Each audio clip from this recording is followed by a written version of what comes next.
All right. My name is Noran Price. I am an announcer here at KOOL 97 FM, and we're at the Melissa Music Marathon.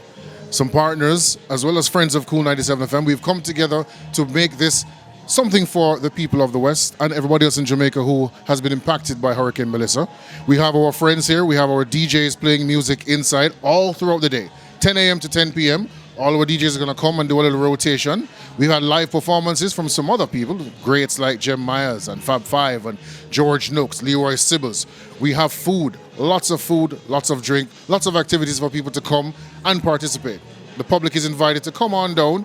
It's $2,000 if you have a contribution. It's $3,000 without. And just come and party. Come and hang. Listen to some great, cool music, of course. Meet the personalities. But everything is 100% for charity. We are giving back to our friends, brothers and sisters in the West who have been impacted. So come on down. It's going to be a great time. Music, food, friends, fellowship, family. That's what the KOOL 97 Melissa Music Marathon is all about. So hope to see you soon.